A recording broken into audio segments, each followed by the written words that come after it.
Today Dung Fu invites you to listen to the Dhammapada, one of the Dharma of Buddha Shakyamuni. Mara never finds the path of the truly virtuous. Those who abide in vigilance and are freed by perfect knowledge walk beyond his reach. This verse is like a guiding light in the vast ocean of human existence. It shows us that in this world of constant change, there is a way to live so upright, so mindful, and so clear in wisdom, that the snares of delusion and the storms of craving cannot bind us. The truly virtuous are not merely those who avoid wrongdoing. They are those whose every thought, word, and deed is rooted in compassion, wisdom, and harmlessness. Their virtue is not for show. It is the quiet fragrance of their being.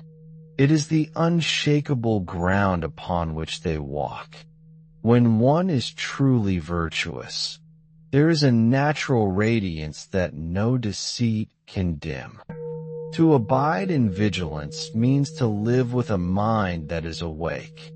It is the gentle, continuous watchfulness over one's own heart. It is the willingness to notice the stirrings of greed, anger. It is like the clear sky after a storm. The winds of Mara, the forces of temptation, confusion, and despair, cannot shake the one who abides in such clarity. Mara is not only an external figure in Buddhist stories. Mara is also the name for the inner currents of distraction and desire that pull us away from our true path. Receive joy without clinging and meet others without judgment. The fragrance of such a life is subtle yet far-reaching. It influences others without force. It teaches without words. It offers refuge without building walls.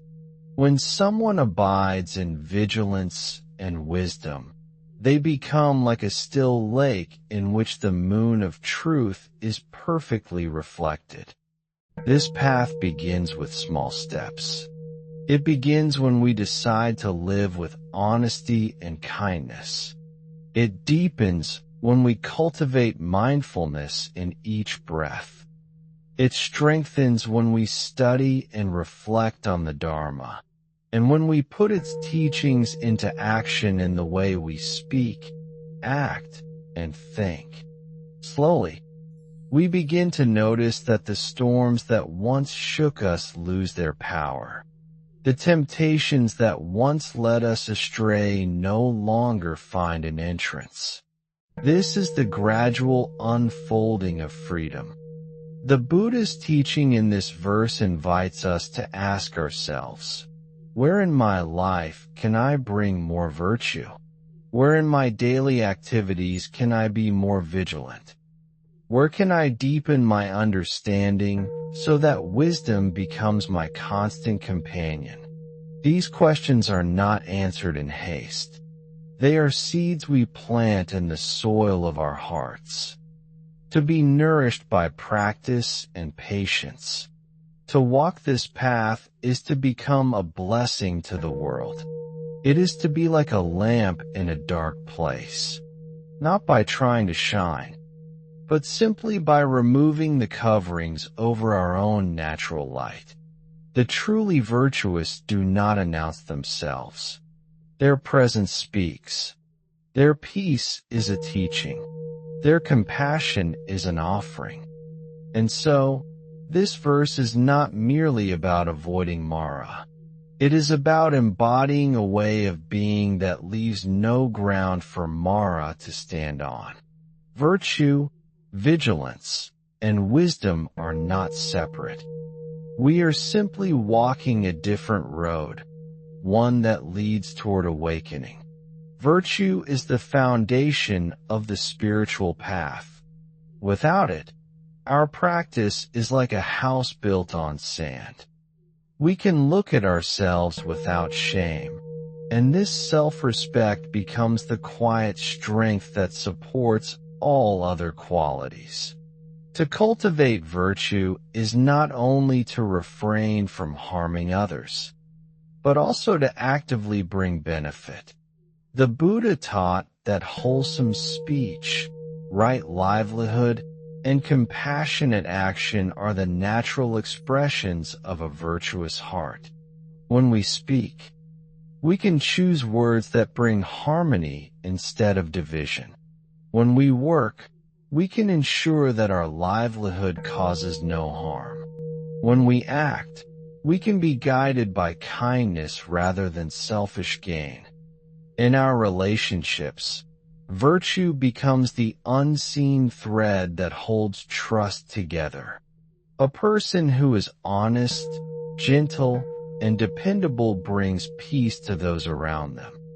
People feel safe in their presence. They know that this is someone whose actions are guided by principles, not by passing moods or personal advantage. Just as the scent of a flower spreads without effort, the influence of virtue reaches far without needing to be displayed. Vigilance is the guardian of virtue. Without vigilance, even a good heart can be misled. Vigilance means paying attention not just to what we do, but to what arises within us. It is the willingness to notice a spark of irritation before it becomes a flame of anger. It is the awareness that sees the first flicker of desire before it turns into an unwise pursuit. Vigilance does not scold the mind. It simply sees clearly. To be vigilant is to live with presence. We are here, with our breath, with our body, with the person in front of us, with the task at hand. We are not lost in the past or racing ahead into the future. This presence allows us to respond wisely, rather than react impulsively. It helps us to make choices that align with our values. Even in the face of difficulty, when we combine virtue with vigilance, our life becomes like a clear and flowing stream. Virtue gives the water its purity. Vigilance keeps it from being muddied. This stream nourishes not only ourselves, but also those who drink from it, our family, our friends, our community. Perfect knowledge is the fruit that grows from the soil of virtue and the water of vigilance. It is not a gift that appears suddenly without cause. It ripens gradually as we live in alignment with the truth. Perfect knowledge is the direct seeing into the nature of things, the recognition that all phenomena are impermanent, that clinging brings suffering, and that letting go brings peace. This wisdom changes the way we relate to the world. We no longer chase after every pleasure as if it were our salvation, nor do we fear every pain as if it were our ruin. We begin to rest in a deeper stability, knowing that all conditions change. We meet joy with gratitude and sorrow with compassion. This steadiness is the freedom that Mara cannot touch. In society, the fragrance of virtue is more powerful than laws or punishments. Laws can restrain outward behavior, but virtue transforms the heart. A society in which many people live with virtue and vigilance becomes a place of trust, safety, and mutual care. Such a society does not need to be forced into peace. Peace arises naturally from the goodwill of its members. Practical ways to live this fragrance in daily life are simple, yet profound. We can begin each morning by setting the intention to cause no harm, and to bring benefit wherever possible. We can pause before speaking, asking ourselves if our words are true, kind, and helpful. We can examine our livelihood, ensuring it aligns with our values. We can take time each day to reflect on our actions, rejoicing in what was wholesome and resolving to improve where we have fallen short. These small acts are like drops of water filling a jar. Over time, the jar becomes full. Likewise, the steady practice of virtue, supported by vigilance, fills our heart with peace. From this peace, wisdom arises naturally, like a lotus blooming from clear water. When we live with virtue, vigilance, and the light of wisdom, something profound begins to happen within us. It is not only that we become a better person in the eyes of others. The change runs much deeper. Our mind begins to settle, our heart becomes clear, and our whole way of experiencing life transforms.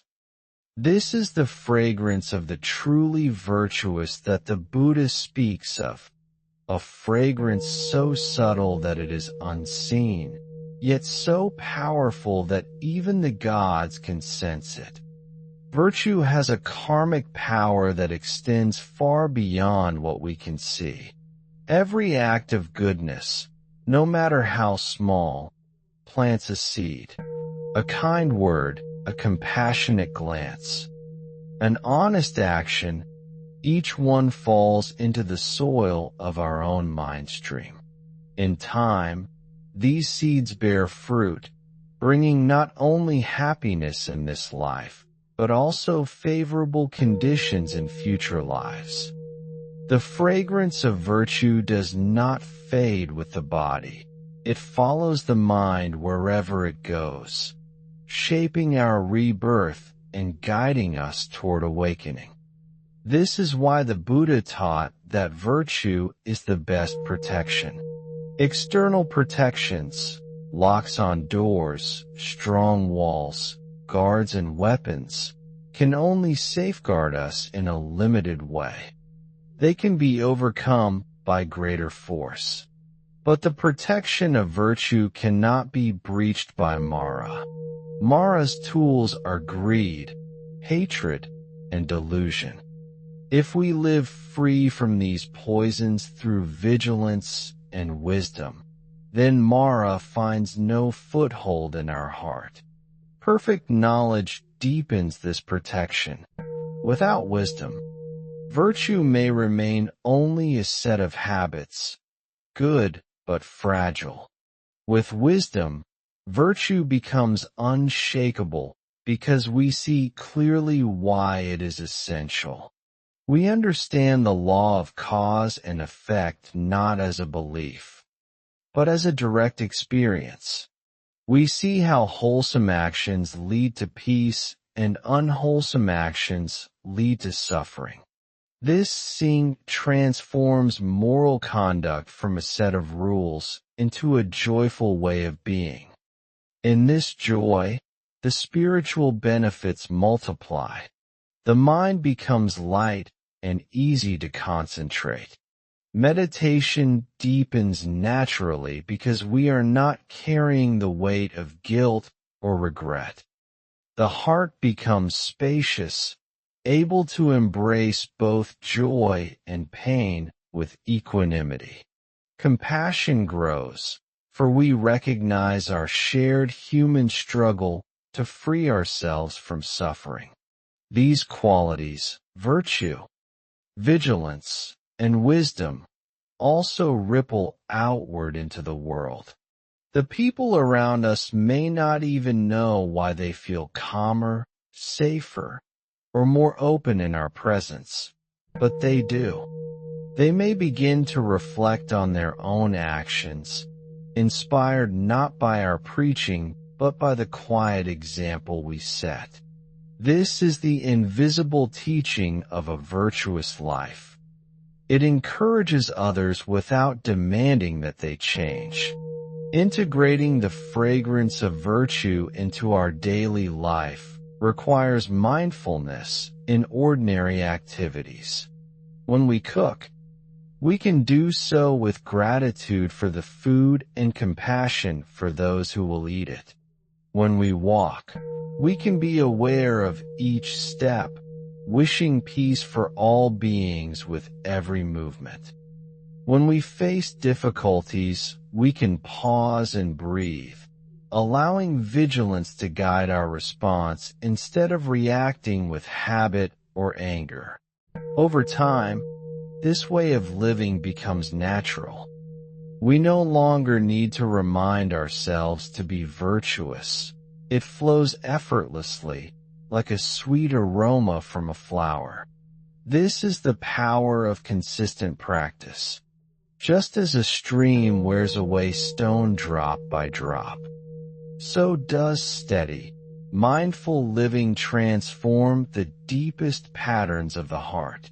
The karmic merit of such a life is immeasurable. It does not end when our body returns to dust. It becomes part of the great current of goodness that benefits all beings. It creates the causes for higher rebirth, for meeting the Dharma again, and ultimately for attaining complete liberation. Virtue is not bound by the limits of time. When we perform an act of goodness, it may appear to be a momentary event, a kind gesture, a word of encouragement, a mindful choice to refrain from harm. Yet in truth, its influence continues far beyond what we can measure. The Buddha taught that wholesome karma is like a seed that never rots. Even if it does not sprout immediately, it remains fertile until the right conditions appear. Then it blossoms, bringing blessings to ourselves and to countless others. Consider a single candle flame. It may be used to light many other candles without itself diminishing. The fragrance of virtue works in the same way. When one person lives with integrity, their example quietly inspires others. These others may, in turn, act with more kindness and wisdom, influencing still more people. This unseen chain of influence can continue across generations, creating a lineage of compassion and peace that began with one virtuous thought. Across lifetimes, virtue shapes our rebirth.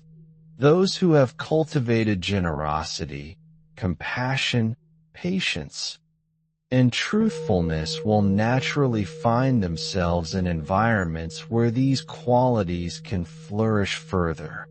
Such conditions, meeting wise teachers, encountering the Dharma, having opportunities to practice, are not accidents. They are the ripening of seeds planted long ago.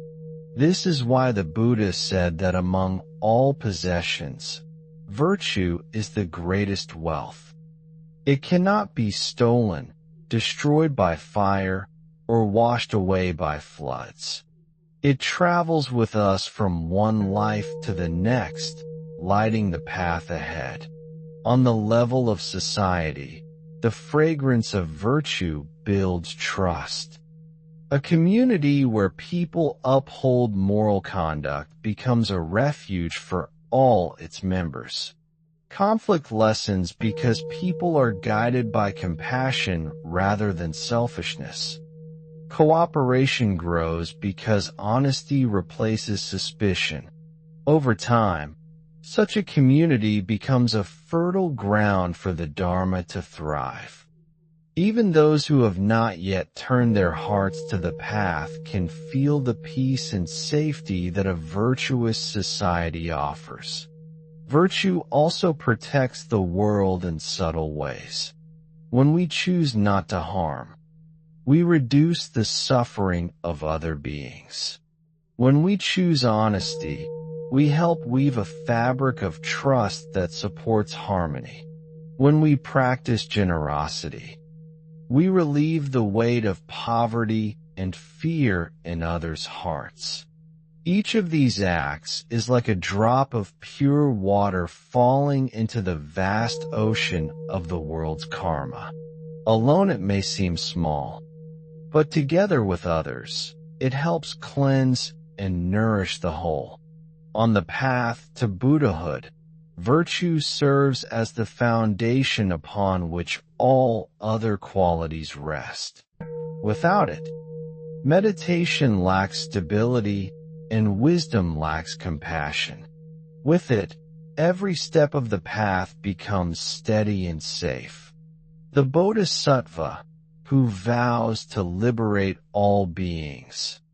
They can see the way clearly, and because they see clearly, they can guide others with certainty.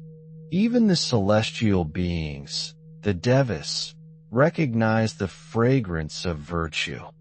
The verse reminds us that its reach extends even to the heavens. This is not merely poetic. In the realm of karma, beings are drawn toward those whose hearts are pure. Unshakable peace that virtue generates. For this reason, to live virtuously is to serve both the present and the future. It is to plant trees whose shade we may never sit under, but which will shelter and nourish others. It is to build bridges across the river of suffering, not only for ourselves, but for all beings who will come after us. This is the great gift of virtue. It is timeless, boundless, and endlessly fruitful. The path of virtue, vigilance, and perfect knowledge culminates in a life fully alive with the fragrance of goodness. Every thought, word, and action becomes a reflection of the Dharma, and every moment offers an opportunity to deepen our practice. To integrate virtue into daily life is not to live rigidly, but to bring mindful care and compassionate attention to every interaction, every choice, and every breath. In daily life, virtue can be expressed in simple yet profound ways, so that our words heal rather than harm. We can examine our intentions constantly, ensuring that our actions arise from wisdom and compassion rather than ego or attachment. These small, consistent efforts accumulate into great merit, shaping the mind and heart over time. Vigilance ensures that this merit remains untainted. By remaining aware of our own mental patterns, we prevent harmful thoughts from taking root and gently redirect the mind toward clarity. Vigilance allows us to catch the subtle arising of anger, jealousy, or greed before it manifests, turning potential harm into an opportunity for practice. Through vigilance, virtue becomes unbreakable, steady as a mountain, yet flowing like a river of kindness to all beings. Perfect knowledge, the culmination of this practice, illuminates the nature of reality. We see impermanence, the interdependence of all things, and the emptiness of a separate self. This wisdom transforms our understanding of virtue itself. No longer is virtue merely external action or social conformity. It becomes an expression of awakened insight, harmonizing with the natural order of existence. When wisdom permeates virtue, every act of goodness radiates fully, without attachment or expectation, touching all directions and all beings. The long-term effects of such a life are profound. Virtuous deeds create enduring karmic blessings that support our own spiritual growth and the welfare of countless others. The fragrance of merit extends beyond our personal sphere, uplifting communities, inspiring others to follow the path, and creating conditions conducive to peace, understanding, and liberation. The truly virtuous become living embodiments of the Dharma, guiding others not by words alone, but by the quiet power of their presence. In the journey toward Buddhahood, this integration of virtue, vigilance, and wisdom is essential. The Bodhisattva path teaches us to cultivate these qualities not for self-interest, but for the liberation of all beings. Each act of kindness, each moment of awareness, and each insight into the truth of reality contributes to the awakening of countless others. In this way, personal practice and universal benefit are inseparable, like a lamp illuminating both the holder and the surrounding space. As we conclude, let us reflect on the verse once more. Mara never finds the path of the truly virtuous, who abide in vigilance and are freed by perfect knowledge. This is both a reassurance and a call to practice. It reassures us that through sincere cultivation, no force of delusion or temptation can ultimately disturb our heart. It calls us to live with continual mindfulness, to cultivate virtue in every action, and to seek wisdom with clarity and patience. May we embrace this teaching fully, allowing virtue to shape our lives and fragrance our surroundings. May vigilance protect our minds, and perfect knowledge illuminate our path. May the merit of this practice extend to all beings, fostering peace, compassion, and awakening in every heart. Thank you for watching my video. Namalamet Ba. I wish to bring this merit towards all disciples and sentient beings, all of whom will attain Buddhahood. Remember to like, share, and subscribe to my YouTube channel. I really appreciate your time.